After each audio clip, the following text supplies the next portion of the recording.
Branches snapped under my feet and whipped at my face. My breath dragged into my lungs like fire as I ran.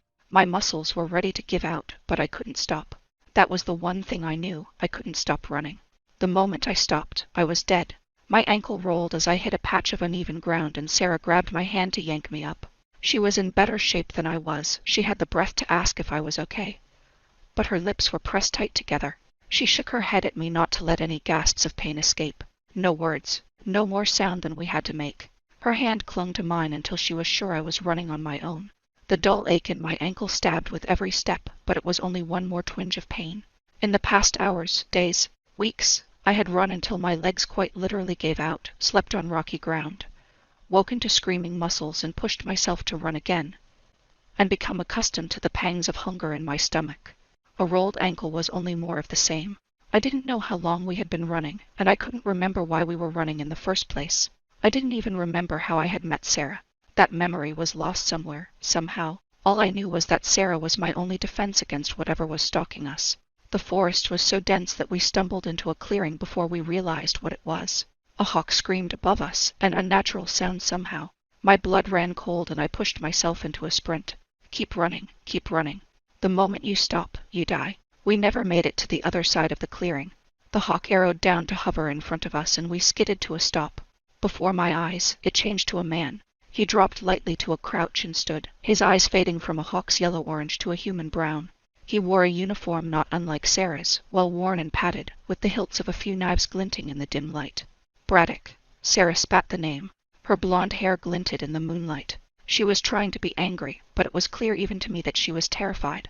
The confidence she had worn like a second set of armor, the whole time I knew her, seemed to shatter. The man didn't bother with a greeting. Hand her over. Sarah didn't bother with pleasantries, either. The explosion came with no warning, blasting from her hands and into the man in front of us. The air wavered and burst outward, and I screamed as I was thrown backwards. Locked on the ground, I struggled to catch my breath. It seemed very much as if the earth had leapt up to clobber me in the torso. I couldn't tell if the stars I was seeing were real or not. Come on. Sarah dragged me up, none too gently. We have to move. We ran back the way we had come. It seemed colder now, the trees rustling with a breeze I couldn't quite hear. Once I thought I heard the howl of a wolf, but I wasn't sure if I heard it in my ears or my mind. I don't understand. The thought kept pounding into me, making my breath come short with terror instead of exhaustion. I don't understand. I don't understand. I didn't understand any of this, and my strength was failing me, and it didn't matter whether I understood or not. I could die just as easily from things I didn't understand as things I did. When I finally slumped to my knees, too tired to go on, I could feel the tears hot in my eyes. I can't. I tried to stand and my legs refused to obey me. Sarah's shoulders slumped. The all-black uniform she wore, close-fitting and dotted with sheaths, was torn and dirtied. She, too, looked exhausted. She was swaying where she stood. "I'm sorry," I whispered. "It wasn't." She shook her head. "It's not your fault. It's mine. I never should have brought you here. The forest is where he's strongest." I stared up at her wordlessly. Listen to me. The magic must have drained her, because she barely got the words out. "Look at me, Nicky. Listen. If I die, you do everything you can to get away from him. If you die—" My voice came out too high. I tried to push myself up again, and this time I managed to stumble to where she was. "We're not going to die, right?" Stupid question. I knew we were going to. It was one of 3 things I knew in the whole world. That, my name, and Sarah's name. She didn't bother answering my question. "You fight him," she told me fiercely. "You fight him with everything you have. Be smart, Nicky. Choose your time. Hit him when he's weak. He won't kill you outright when he takes you, okay?" How do I kill him? I was sniffling now. I hated that, and I wiped at my eyes. "I think I can run again. We should go. It's too late." Her voice was quiet. I didn't realize it was. Him. We were never going to outrun him in the long run. "Who?" "Damon Braddock." She swallowed and looked away. I've only been. He's the best of them. The hunters. I'm not a match for him." I stared at her, shaking. This couldn't be real. She couldn't be giving up. "I will give you as much of a chance as I can to get away," she told me simply. "Take it. Run as fast and as far as you can, and remember what I told you. But I don't know how to kill someone. I'm not like you. You have magic." She took my face in her hands. "It's in there. Otherwise, he wouldn't be hunting you, and I wouldn't have been assigned to protect you. That magic is how you'll fight him. But if you can't, maybe you can." She smiled at me. "You have to try, Nicky. They'll take you away and lock you up and make you their slave if you don't. I couldn't seem to make the tears stop dripping down my face. I don't want you to die for me. I don't want anyone to die for me. It's all right. She took one of my hands and rubbed it to bring the warmth back. I could see tears in her eyes, but she was smiling. I got to live free, my whole life. I got to fight for something important. And if I die tonight, I'll know I died giving you a chance to get away. And then her face changed. Her eyes focused on something behind me. Hello again, Hunter, monarchist. The man's voice had a wry humor to it. I turned to look at him. He was beautiful, in a terrifying sort of way. His face looked like it was carved by a master sculptor, every feature perfectly imperfect. A faint bump in his nose. His smile crooked, his lips a little too full. He looked a lot like Sarah, I saw now. It wasn't anything about the features. She was small, with a heart-shaped face. Everything about her round and sweet. It was the way his eyes looked so much older than his face. Something in me whispered that I had seen a lot of people like that before. But I couldn't remember where. He gave me an absolutely terrifying once-over, though I thought I saw curiosity in his brown eyes. Then his gaze returned to Sarah. So will you hand her over, or do you intend to fight again? What do you think? He sighed wearily. I always forget how devoted your kind are. My kind. Sarah gave a bitter laugh. Nicky, run.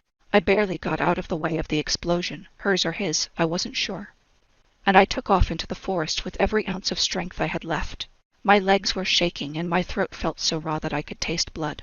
I wasn't going to make it, but fear kept me going until I heard a scream. Sarah's scream. I had left her alone.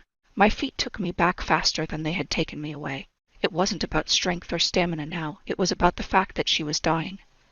For me, it wasn't right. It wasn't fair. And I knew I had the key to all of this. I burst out of the brush to find him standing over her. A line of blood ran from her mouth and she had her hands up to form a shield out of thin air. She was pouring everything she had into it, but it wasn't enough. His power, like dancing bolts of lightning, was forging ever closer to her. And I knew exactly what was going to happen when it reached her. I'll go with you. The words burst out of me. I didn't give myself a chance to think. His head jerked up and the lightning stopped. His chest was heaving, and his eyes narrowed as if he thought this was a trap. I'll go with you, I repeated. I held my hands up. Nicky. I couldn't look at Sarah. I let my eyes lock on his. Please, I whispered. Please just let her live. She was only trying to protect me. But I'll go with you if you let her live. He straightened up, those gorgeous eyes looking at me as if he could peer all the way down into my soul. I'm not lying. I gave up my promise to Sarah in a rush. Just let her go, please. He wanted to trust me, I could tell. He was close to believing me, and I poured all of my sincerity into my gaze. I'm not lying. My lips moved, but nothing came out. I was so tired.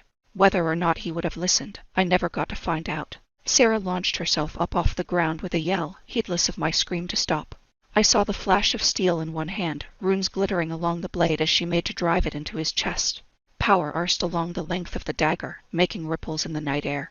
She never had a chance. The moonlight around us turned liquid and flowed to cover him, so bright I screamed in pain. My head jerked away and I staggered away, hands over my eyes, and when I looked back up again, Sarah's blood was seeping onto the leaves and the hunter was staring at me. Almost sadly. Absolute fury filled me. You didn't have to kill her. I threw the words at him in the too silent forest. She was only here to save me from you. I was too angry to think about what I'd done and the mess I'd gotten myself into. But he wasn't.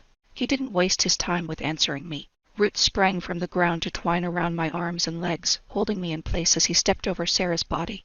His hand rose, fingers hovering over my forehead, and for a moment all I could see was him.